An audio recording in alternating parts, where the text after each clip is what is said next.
Hi, good afternoon. Welcome to Simply Country Cuisine. Well, for dinner this evening, we're going to have a side dish, and it's pasta and peas. And it's a little bit soupy, so you could serve it with a spoon or a fork, or you could just eat it without any meat if you didn't choose to. This is not keto friendly because of the pasta. You could use a vegetable pasta or a bean pasta, and then it would be keto friendly.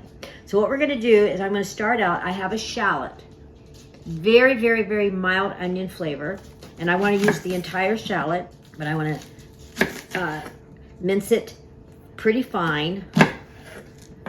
So these little fellows are tiny and kind of slippery, so you could use your mandolin or your food chopper. I don't know how fine it would get it.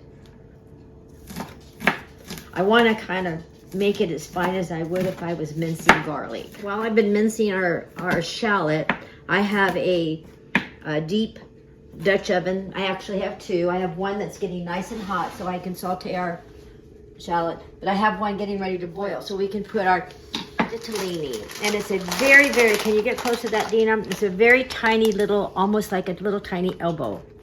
And it's great for salad. And we'll be using green peas and freshly grated parm, which I always add to my parm thing, olive oil, and fresh basil. All right, I am going to put about 2 or 3 tablespoons of olive oil in my pan. 2 times around is about a tablespoon. And I'm gonna use my heavy Dutch oven, and that's how I'll finish it off.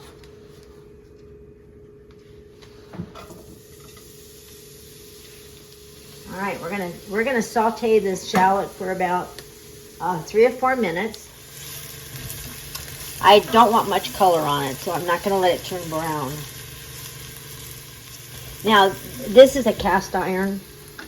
I'm actually gonna turn it off right now and let it finish sauteing, because when my pasta is done, I'm gonna add some of the pasta water. Pasta water has starch in it from the pasta, so it causes it to be a little thickening agent in it. So while this is coming to a boil, if you come back and join me, I'm going to just cook my pasta according to the package.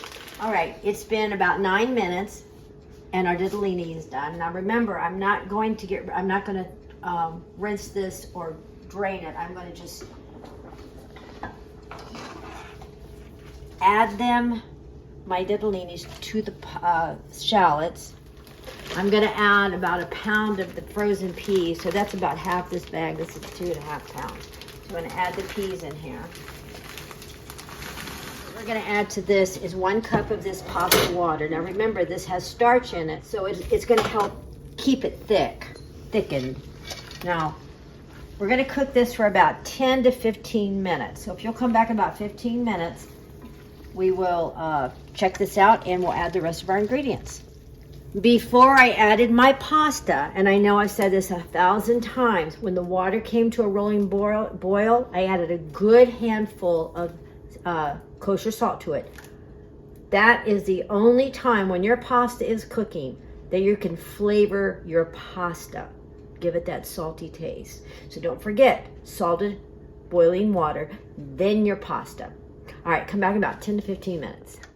Okay, welcome back. Now this has simmered and all of the juice is just about simmered out of it, all of the pasta water. Now if I think it's too thick when I add the parm, I'll add a little more pasta water.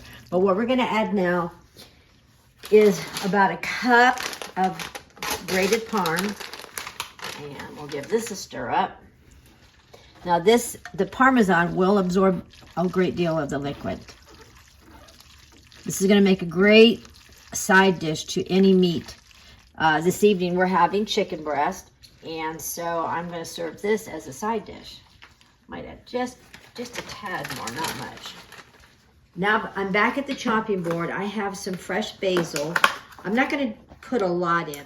So I've got a few leaves here.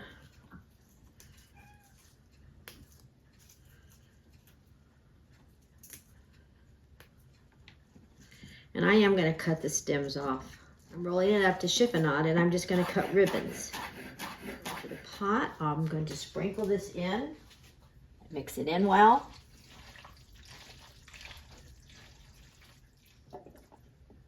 This enough we can sample. Oh, that looks really tasty. I did not add any salt and pepper to this because I did salt my pasta water pretty liberally.